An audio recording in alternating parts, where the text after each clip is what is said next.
Last week, we talked about the Beatitudes from Jesus' Sermon on the Mount and how they are about heaven being near, and how that has here and now implications, including that we are to reach out and help bring heaven to earth, working to end the oppression of the least among us and those who are reviled and persecuted. And our lesson today is a continuation of the Sermon on the Mount, and heaven on earth continues as a theme. So I thought I'd start with what I thought is a fun story that I found about heaven and earth. Husband and wife offered to help rewire the lighting in a church sanctuary. The husband turned the power off and held the ladder as the wife and the electrician climbed up to the ceiling crawl hole, went in and scooted along the ceiling rafters. While his wife was up in the ceiling, the man sat in the pew in the dim of the stained glass light, his hands folded and his eyes closed. And as he sat, the pastor quietly wandered in, giving a tour to a group that was considering joining the church. And just as the group all got in, the husband, in his prayerful-like pose, raised his head toward the ceiling and yelled, Anne, are you up there? Did you make it okay?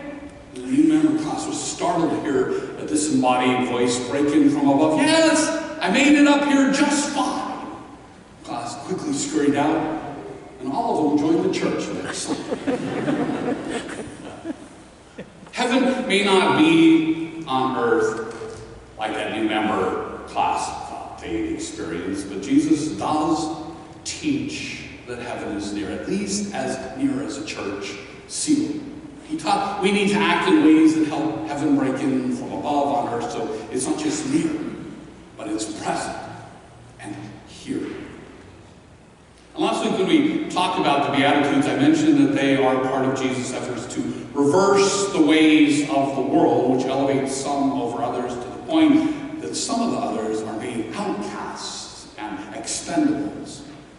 And the next part of the Sermon on the Mount in today's lesson can also be heard to continue Jesus' theme of reversal. Jesus shifts his focus from outcasts and expendables to include along with them all the rest of us ordinary beings. Basically what Jesus does is reverse the idea that any of us are ordinary beings.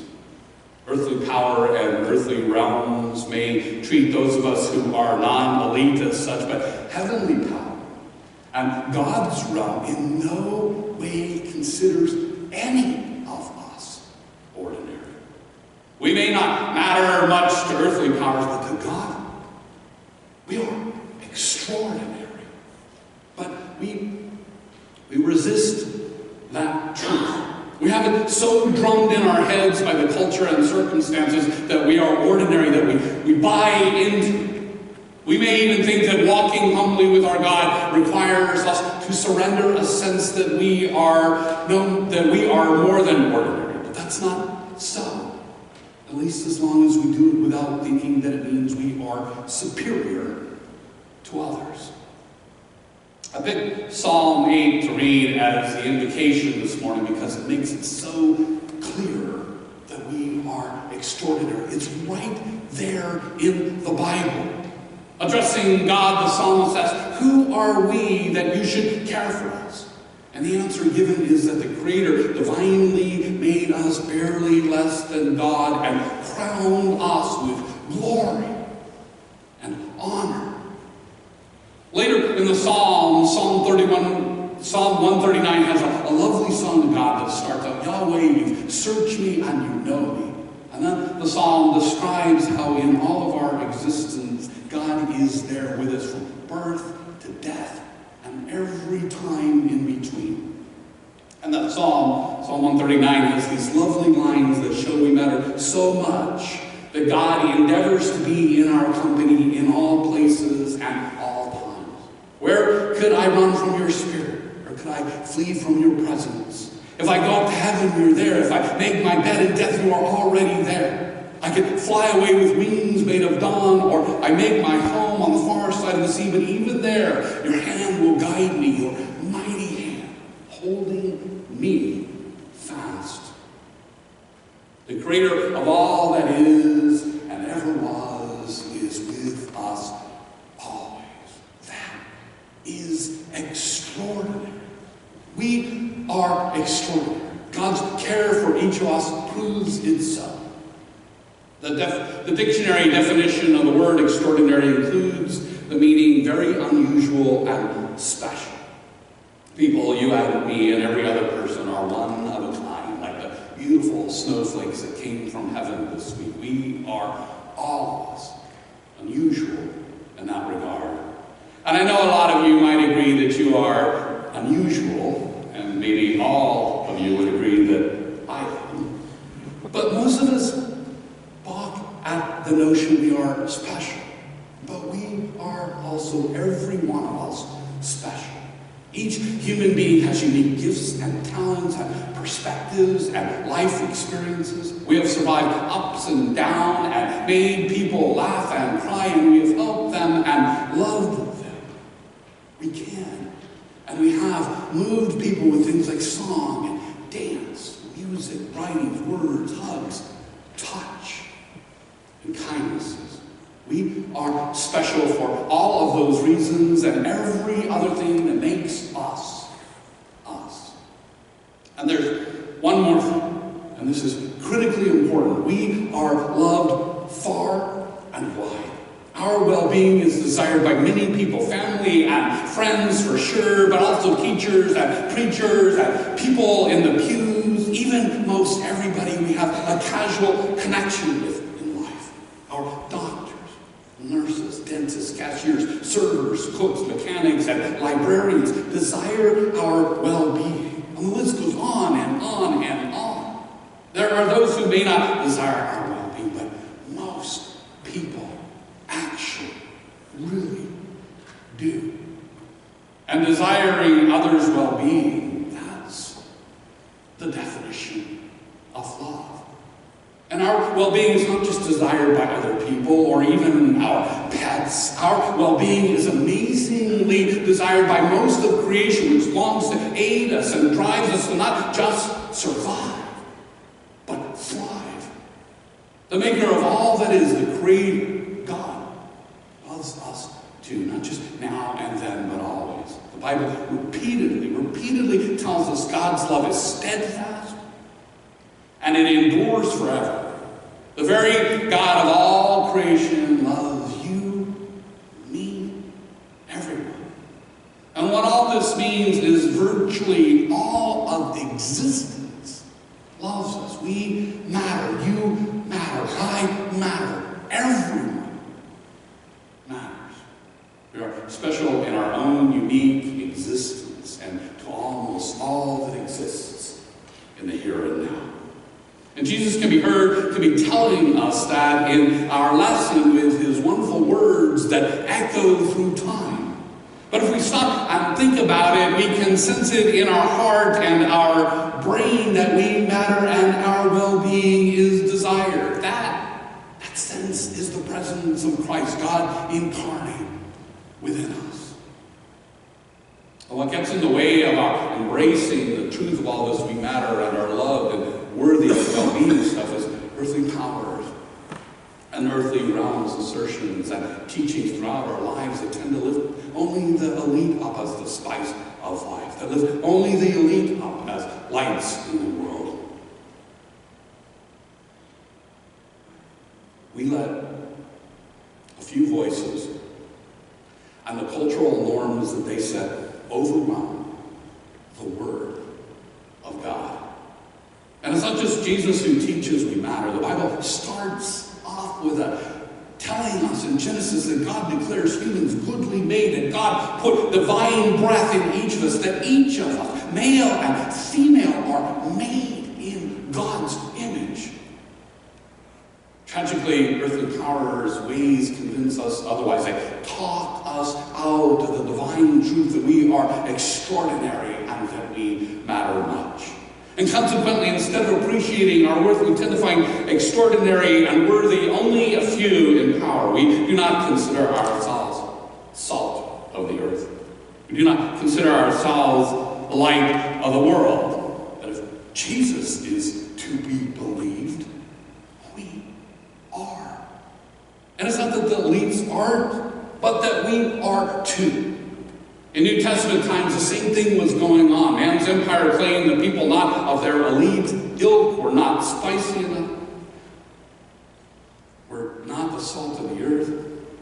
And so people felt, like we often do today, as Jesus puts it, thrown out and trampled underfoot.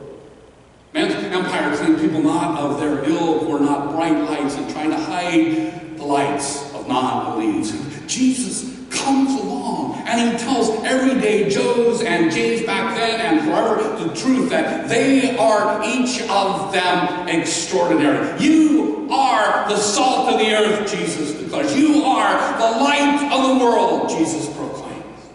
And then he goes on to teach them, don't hide the light that you are. Light's not made to be hidden. He teaches us to let our lights shine.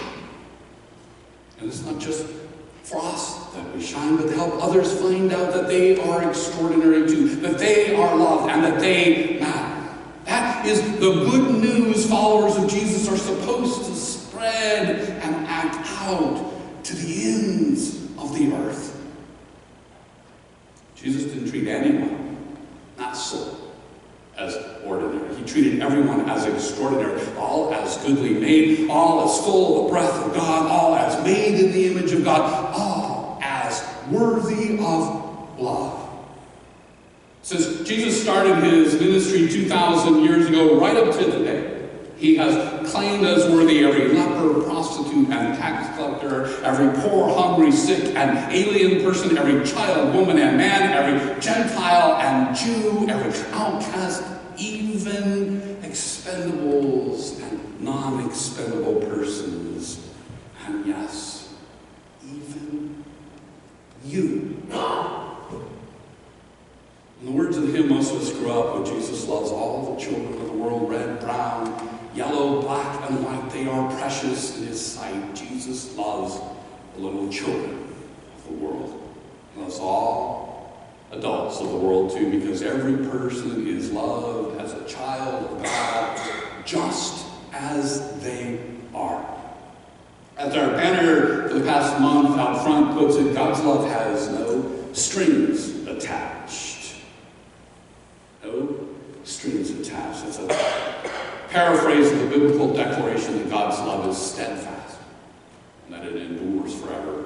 And I know we hear biblical texts used to suggest otherwise, but they're being looked at through a clouded lens, not cleared up by applying Jesus' teachings, especially his commandment to love. For Christians, Jesus is the decisive revelation of God. He is, as the Gospel of John puts it, the Word of God.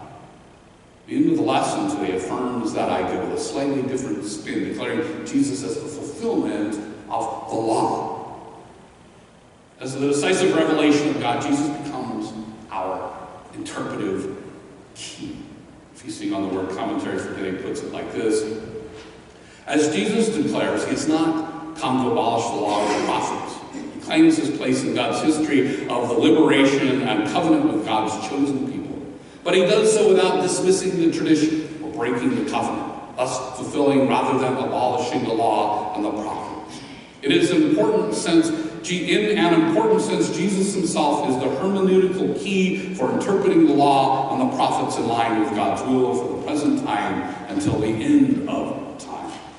And then the commentary goes on to point out that the last verse of the lesson explains the other verses in the lesson. In that last verse, verse 20, Jesus is pointing out that unless his followers' righteousness exceeds that of the traditional religious elite, they will never enter the kingdom of heaven. Being pious alone does not serve to bring heaven to earth. Feasting on the Word notes that Jesus' followers are both commanded and enabled to surpass tradition. Quote, exceeding conventional righteousness means that Jesus' followers seek to live justly as an expression of their worship of God.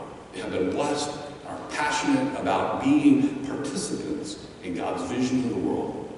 In quote.